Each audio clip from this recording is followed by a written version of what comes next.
It's a high drive center field. Beer leans back. This game is turned upside down. Pujols into the air. It's deep to left. Taylor's back at the wall. And 700. On fly ball. Deep left. There it goes. Soaring into history. Fastball hit to left. It is long gone. Giving me nostalgia. Should I go get my stunner shades and put those back on? No, let's get it going. Yeah, let's get this thing rolling. Hello and welcome to the Swing for Contact Baseball Podcast. It is Friday, August 11th. It is episode 22, and I am joined by both of my Texas Ranger compadres. We've got Noah above me to my left and Aiden above me to my right. How are we doing today, fellas? Thought he was gonna I started recording. good, man. Hey, y'all said let's get this thing going. Like, got to see the grandma today, so it's a good day. Good day. there we go. Bro really gets his grandma as an out to not record earlier today. That's a one. Dude, I felt like an old lady. We went to a winery. Like, what am I supposed to do at a winery, man? Oh, yeah. I just sat there.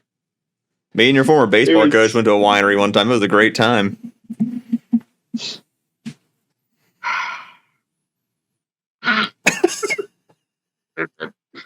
Anyways, Blooper reel.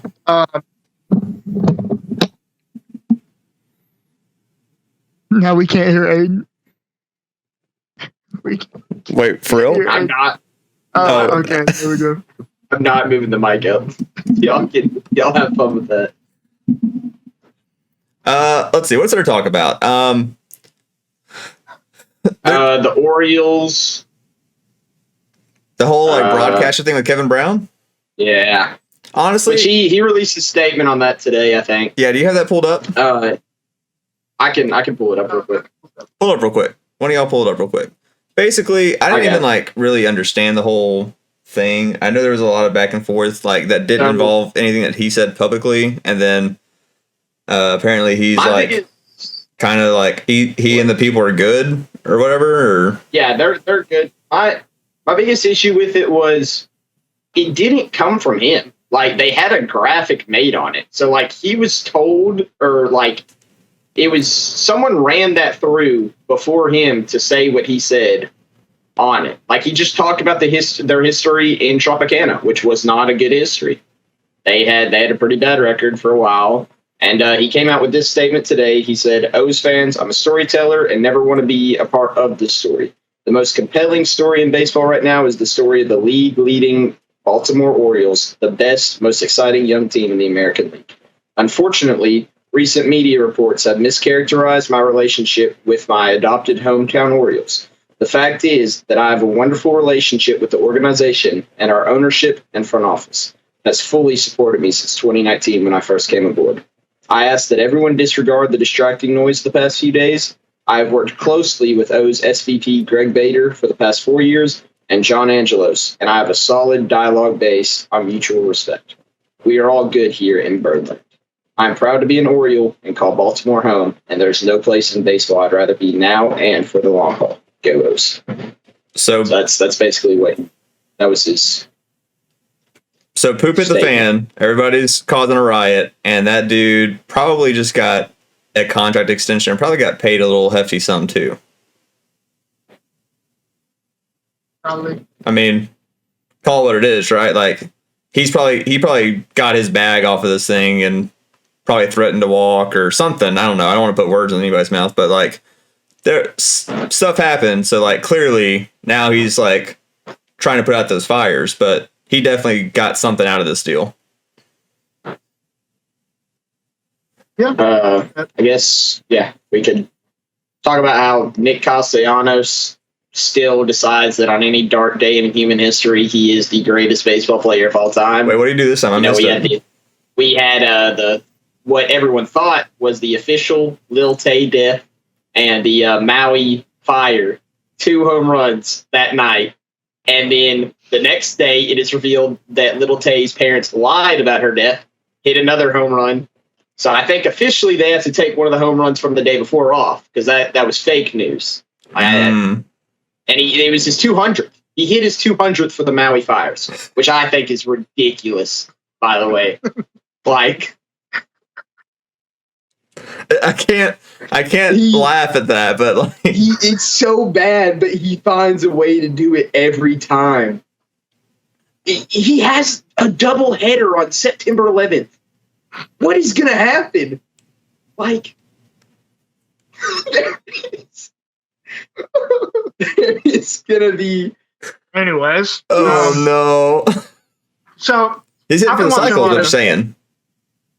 I'm saying no. A home run cycle, maybe. Yeah, he's going to hit the home run. He's going to hit the home run cycle. You can't throw out any of your top 3 starting pitchers that day if you want to save their ERA. I'll just say that. Yeah. Well, okay.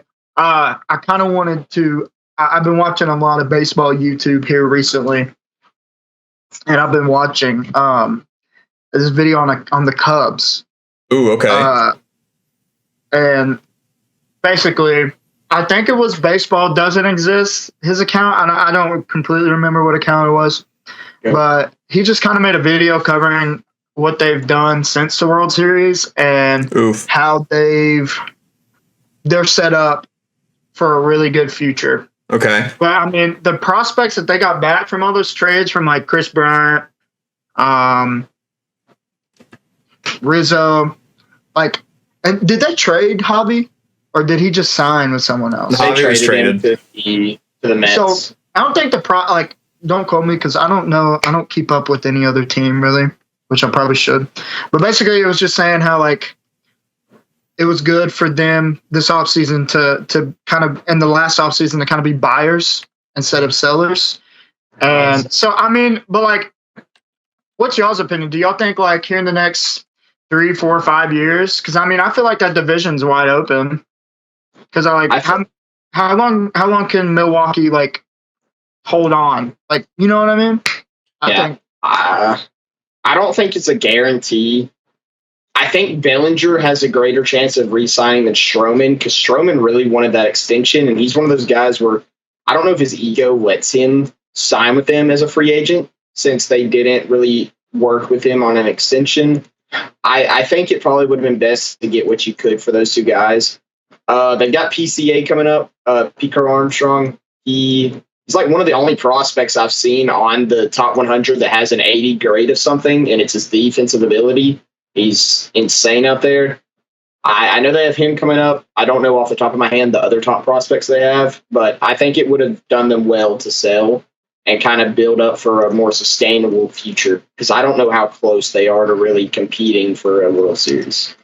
Yeah, I mean, we've heard of PCA, obviously. He's their number 1 guy. He's ranked number 12 right now on the new top 100 that came out. They've got 5 guys total. They've got 12 in Armstrong, 2 right-handed pitchers, 30 and 92 respectively, and then 2 other outfielders. So they've got 3 outfielders, 2 pitchers on the top 100. So we should have talked about that today. The new updates to that. Yeah, we can kind of gloss over some of those spots. Yeah. But I mean, shoot, like if they're able to re-sign some of those 1-year deals that they pushed forward this past off season, and their front office has an eye for talent. I mean, it's the same guys that built that team basically and to win that World Series and make those playoff runs and whatnot. And you're right, that division is kind of wide open. I mean, aside from like, you know, the Cardinals being able to rebuild a pitching staff or the surgeons of the Cincinnati or something like that. But like, I mean, for the most part, it's kind of a weird division, always has been. So, you know, if those guys all kind of come up at the same time and play well and they're able to secure another good free agency, like I think I gave them a pretty good free agent grade last year. So why not? Like if they can put the pieces together for another 2 or 3 years, sure. But you just got to make sure you don't put yourself in a bind by, if you're going to extend Stroman, is your window open for the next 4 years of Stroman, or is Stroman going to be open for like a 2-year kind of deal? Like how much more are you going to get out of him in 5 years from now? Okay. Yeah. And then I guess we're just kind of BSing around the bush. I watched another video from the same guy, and it was talking about how the Yankees fall off is about to happen. Are y'all excited for that?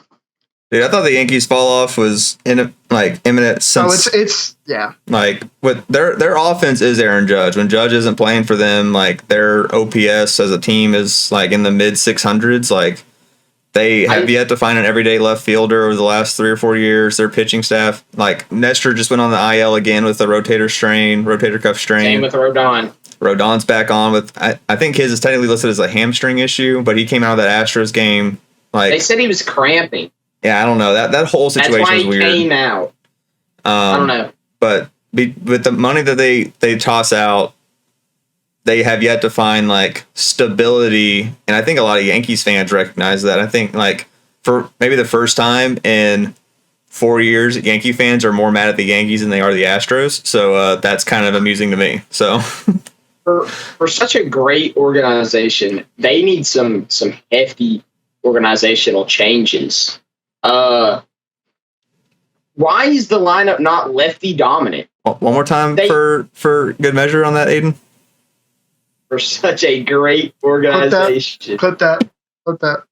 Did I say something wrong? Yeah, you just called them a great organization. They are. I just love the way you say it. I just love the way you say it. For such a great organization, they really need some changes, and it's not just the roster. It's the management. It's just everything. Why is the lineup not lefty dominant? Every really dominant Yankees team to start them off was lefty dominant. They've got that short left field. Take advantage of it. Get some lefty pull hitters. Instead, they want to walk out with predominant freaking righty lineups. Aaron Judge is their best player, and he can hit it anywhere, but the other righties can't. I mean, IKF gets a start like constantly, and I love IKF, but IKF sucks. He's not an everyday starter. And he's not an everyday starter for a team that has World Series aspirations. Yeah. And that the Yankees always have that. Right. They always have that. But like, I don't know. They just need to. I love Aaron Boone as a person. He's one of the funniest coaches in the league. I mean, him mimicking that ump strikeout the other day was one of the funniest things I've ever seen. But he's not a good manager. He's just not. Fighting words from Aiden. I mean, does anyone really think he is? I don't think Yankees fans think he is. I mean, sometimes, like, I'm a coach that will go out there and get ejected for his players. But sometimes I even see Yankees fans like, man, it's the third inning. Why is he getting ejected already? Like, what is he doing? Like, I don't know. They need changes in more spots than the lineup, I think. Yep. Which here's my question for y'all. Who do y'all think has a better future right now? The Mets or the Yankees? Mets. Y'all think the Mets? Okay, I was going to say two of the most disappointing teams of this season. I mean, the Mets, they don't even want to compete till 2025 now, or 2026. Yeah, but you said future, right? Like, I know, or the next 5 years. Like, I'm just saying that because I think that's crazy, personally, given how. Like, everyone had them, top 5 World Series contenders this year? I mean, they practiced a World Series celebration in spring training, so. Okay, that was... I hate when people make fun of that clip, to be honest, because it's like... Wasn't that 3 years ago, first of all? No, that was not... They did it this year, too. Make it worse? But, has no one ever played 27 outs? Or we didn't play 27 outs because we played 7 innings. Well, but, we were too busy trying to get... 12 outs. We were too busy trying to find out if someone could. I don't know if we ever got to 21. Who's going to field the ball at shortstop and throw it to first base? I shouldn't say that. No, it was right. I remember when our pitcher tried to flip me a baseball from 30 feet out. Austin Farney bumped it. Don't be dropping names. Shout out. Flip it out. Cut it out. That means I have to go find it. That's kind of like a coach before you got there. A coach would make us after every football game after losing 60-3. make us do push-ups and spell state like we were going to the playoffs or something. And we finished like, I remember we were at Dangerfield and we like lost literally like 73-6, and it was like 20 degrees outside in the cold, wet rain. I had like sprained my ankle. And there's like a big delay, and he just made us like so injury prone. Holy shit!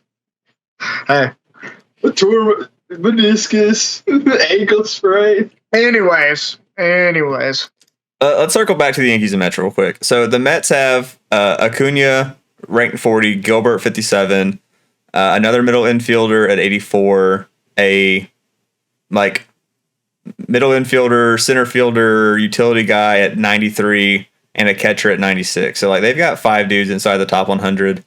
The Yankees, aside from Jason Dominguez, like and I don't say this like willy-nilly, but I don't know anything about Spencer Jones. And I don't know anything about Everson Pereira. Like I've never heard those 2 names before. Not saying that they're not like quality prospects or whatnot, but like I know Dominguez and he's at 80. Like he's been hyped up like the Martian, right? Like he's the future, he's the dude, he's an MVP, but like he's not inside the top 50 right now on these top prospects. Like I don't know, I feel like the hype train is kind of running out. And in that video I was watching, the guy was kind of explaining how Cashman will call up like with Volpe, for example. Like there's a lot of opinion from Yankee fans that he doesn't let them progress and become like good enough for the MLB, and then he calls him up, and then you see what's happening with him. So that's the fear with Jason Dominguez. I say they're not going to because they're the Yankees, but just sell. They just clean house. Fire the janitors in the stadium, you know what I mean? The last time they did that, they got Derek Jeter. You know what I mean? And they went on a run that was like 5 straight ALCSs, 3 straight World Series, 2 rings, 3 rings, whatever it was. So, yeah, I mean, between Cashman and Baby Steinbrenner, like, I don't know, man. Like, I think the rest of the league is obviously caught up. That's a big deal. The way that the Yankees were owned and operated from the mid 90s into the early 2000s was, I don't want to say ahead of its time, but like just the poach mentality, quote unquote, no longer like really plays because now everybody can go after anybody the way that the Yankees did. We're the only team that could do that for a while. Yeah. And so I think the rest of the league is caught up, and when you're not winning in the talent scouting and the development departments, then you're going to fall by the wayside, and you either get lucky and you find an Aaron Judge who's going to break a record and can carry your offense for a year. But what happens when he gets hurt and misses half the year? AKA this year, you find yourself fighting for 4th and 5th place in a really tough division. So at least and the Mets have a really tough division too. Like that NL East is ferocious. Everybody, like the East Coast right now is a really tough place to play. But as far as who sets themselves up, I think for the best future, like it's hands down the Mets as of today. But the Yankees could flip the script and do some of those changes organizationally that's going to get them back on track. But right now, like, man, they're just back to dishing out bad contracts, I feel like, and they're not really making moves that are for their future. So happy. So happy. But at any given time, they can pop off and go win 110. You know what I mean? But, like, I don't think they're consistent threats year in, year out right now. They're going to be really good for 1 year, be mediocre for a year, be wild card for a year, be really good for a year, be mediocre for a year. They're just going to kind of ride that train. I got you. But yeah, I mean, I feel like I'm doing all the, topics today. Just, No, I like anybody it. else got any ideas? Because I think that's it for me, man. Sorry, the group chat's going kind of crazy right now. Of course it is. How about the Rangers having 4 dudes in the top 100 right now? I like it. I'm kind of surprised Owen White got kicked out of it. That was a pretty big shock to me, to be honest. We got Anton Kelly snubbed. We've got Evan Carter. Of course, Evan Carter got moved down, and I am pissed about that. He's number 8. He was number 6 before that. And I stop crying. Number 5. Now I'm gonna be mad. Paul Skeens. They put him. Hasn't he played one inning? Number 3, I think. But he's like, well, I get it, but personally, I would have. I don't know if they're counting for Painter's injury. I'd had Andrew Painter above Skeens still. I wouldn't have had him as my number 1 right-handed pitcher. Which I think he's the number 1 pitcher overall. They got Dylan Cruz 5 or 4, I think. I am kind of surprised to see. Like, okay, I will say this: the fact that Skeens and Cruz are in the top 5 already is kind of surprising. Maybe a bit too high of a jump, but they are high-level college guys who got drafted 1 and 2. Like, I get it, but it is kind of surprising to see them both in the top 5. Yeah, I wouldn't have put them both top 5. Langford has to be top 10 in my opinion if they're that high. Like, I think Langford's just as good as Cruz as a hitter. He's not the defender Cruz is. I think he's a better hitter personally. I like what he brings to the dish better. He's got maybe a little less contact. He has way more power. Like, this is a guy projecting to be a 35-plus home run guy once he reaches the league. Who was another one? Max Clark at 15? That surprised me. Like, I was thinking Max Clark was going to be in the high 20s, low 30s. I don't know how they put him at 15. I thought Walker Jenkins was better than him, and he's 16, I think.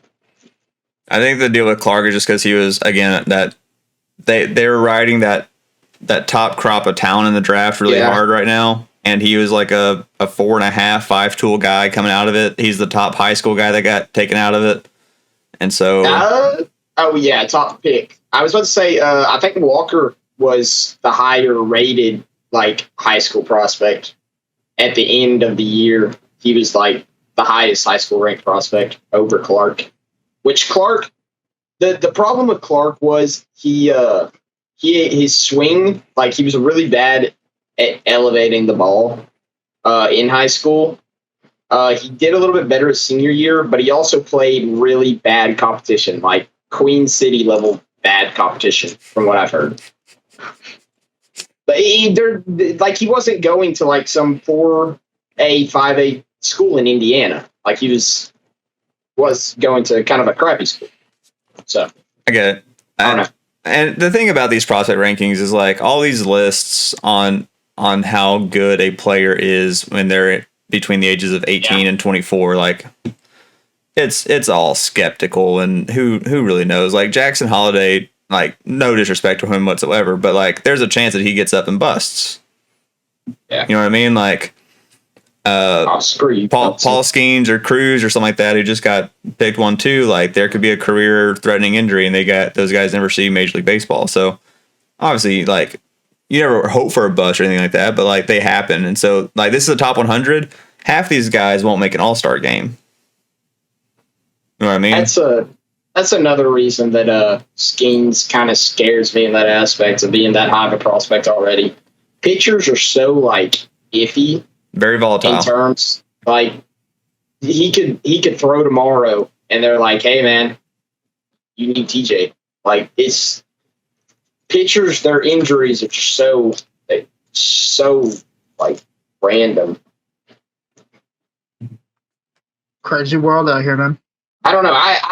The Pirates' approach right now, from like they're going to pitch him this year. I don't know if I would. I mean, he pitched a lot of innings. College in that College World Series.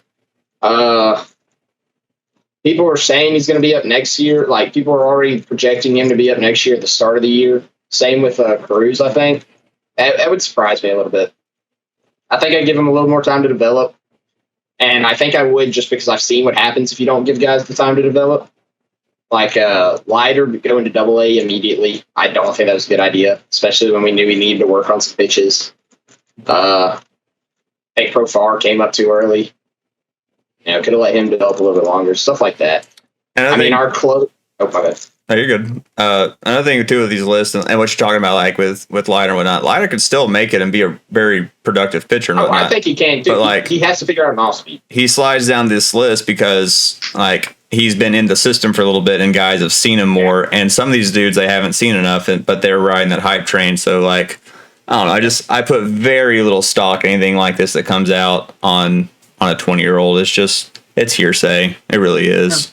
You can only play the San Antonio Mission so many times before they just start just yanking some off, man. Well, someone, what's his name? Emerson Hancock, the Mariners pitcher that got pulled up the other night.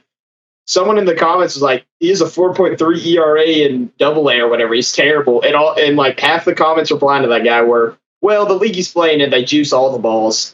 Like, but like for real though, like he had a pretty good. I think he had a pretty good start though. I think like Padres. half the stadiums in that league are like over 1,000-foot elevation, and so they're playing like you said, San Antonio, but they're playing in like the El Paso Stadium is really high, the New Mexico Stadium is really high, the Arizona Stadium is really high elevation. Like they're playing in some really thin atmosphere places where like the run value in those leagues are different than they are in the major leagues. And like if you're able to suppress runs moderately well, like you got to take into account like where they're playing, who they're playing, and not just like look at the box score and the runs and whatnot, but like, are they hitting spots? Are they hitting their spins? Are they making contact with those curveballs and fighting them off in 0-2 counts? Like it's more about like development of a player instead of like just looking at the stats. And I think that's where a lot of people miss the boat on like prospects and bringing people up is it's more than just seeing that a guy slashed 230 versus 310. Like you got to look at more of what's happening from a prospect perspective. That's that coach in me, I guess. So, John Singleton hit his first home run since July 29th, 2015. John Singleton, baby. There was a guest the MLB player yesterday, I think, and it was John Singleton. So, do y'all want to go ahead and get started on this immaculate grid? Yeah, I can pull it up real quick. Let's see here. Sure. All right. Let me pull it up too. So. Hold up, yo, my financial aid hit today, y'all. I'm feeling Let's go. I'm feeling different, dude. All right. That's all I've ever woken up to. Oh my goodness, we were so close. We were so close to the Phil Norton pool. Oh no. No. You can't give that away, bro. No one knows what teams I'm talking about. We got to save that for when it becomes available. I know. It's just so depressing, man. Anyways, You want to this start is us off? hard, man. I'm like, I can name every MLB player ever, but right when I look at these like 9 squares, I forget all of them, bro, and it's so annoying. I'm going to be honest, man. Diamondbacks has me stumped on all 3. I don't know any Diamondbacks other than Randy Johnson, man. Well, I'll give you Arizona, Chicago, Wade Miley. All right. I can give us Miami, Atlanta. Miami, Atlanta, hit me. I'm gonna go Jorge Soler. Yeah, that's a good one. Atlanta, San Fran, Jock. Yeah. Diamondback, Cincinnati Red, my dog, Bronson Arroyo. More famously a Red Sox than an Arizona Diamondback, but he did play there. Wait, who? Bronson Arroyo, Arroyo. For Diamondback. For Diamondback what? Diamondback Red. Wait, Diamondback Red, I put Wade Miley. No, well, he also works there. He's a Cub. Oh, well. Can you put 2 people in the same thing, or can you not do that? No. It was a 4%er on Arizona Cardinal. So, yeah. So Arizona or Arizona Red. So you don't have Arizona or Chicago? No. What's another one for that? Oh God.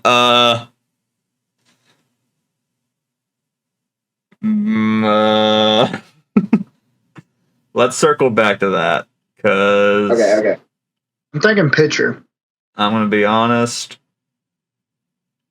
One's not popping up in my head right away. Wade Miley came instantly, but the other guys are not. I'm thinking an outfielder for San Fran Cubs. I just can't think of the outfielder I'm thinking of. We Chris mentioned Bryant. we mentioned his name earlier. Yeah. It was. No. Oh. High percentage on that one, but that's okay. That'd be all right. Reds, San Fran. Red San Fran. Did Drew Stubbs play for the Giants? Ooh. I don't know. Yes? For like 1 year? As I said, Pookie's mind is the test. Yes! 0.6! Really? Let's go. Stubbs.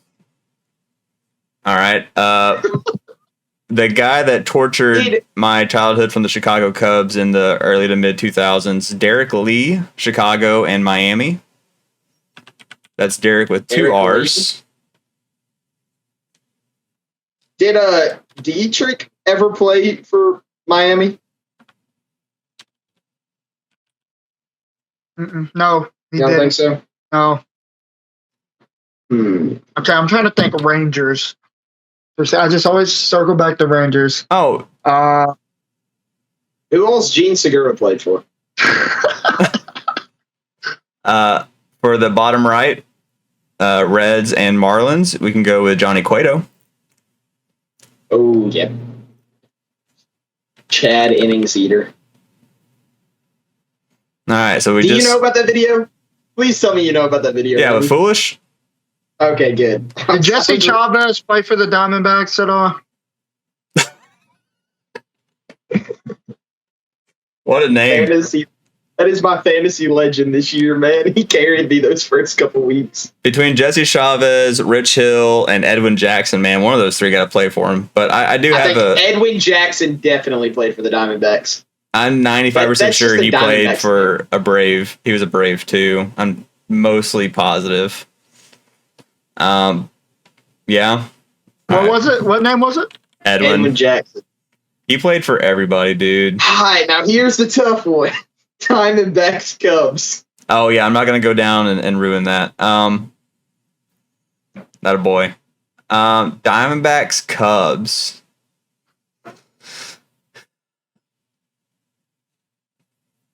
Dan Herron?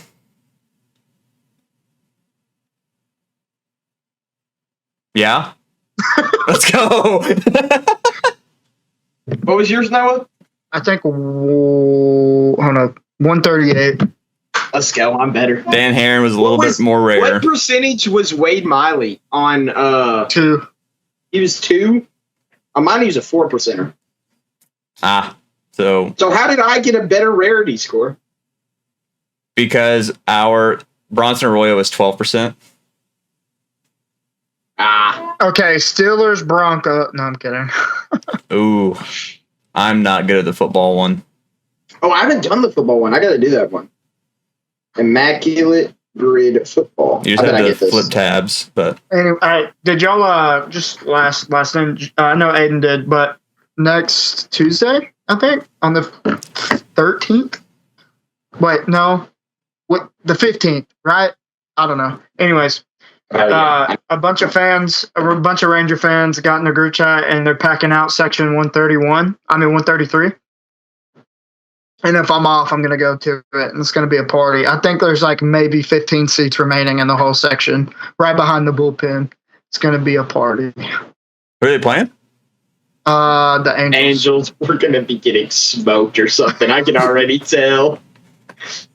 Dude, I don't know if it's a bunch of soccer fans. I don't know if like an FC Dallas game got canceled, but like our right field the other day was just going crazy. They had a beer. That's like a big frat thing, I think. They were doing soccer chants. Like it was crazy. Well, and that was that Scherzer or Montgomery's first game? Montgomery, I think. Montgomery. Well, Remy, you got we all went bald for you, and you're just wearing your Astros hat, so that's kind of crazy to me. You didn't want to supporting my friend with cancer, but I have my hat on because I haven't shaved in a couple days, so it's starting to just look a little gross. I've had 2 people die of cancer. Doesn't. No. It does. Nope. It's like immunity. Okay. Well, I have the best hairline. It's still lined up. Hold up. AIDS is like. Hold up. This picture's funny.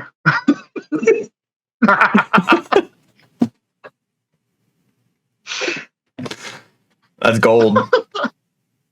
On my way to work the Frisco Rough Rider again. Oh yeah, hold up 1 second. Put it. There we go. Look at that scowl. That's just.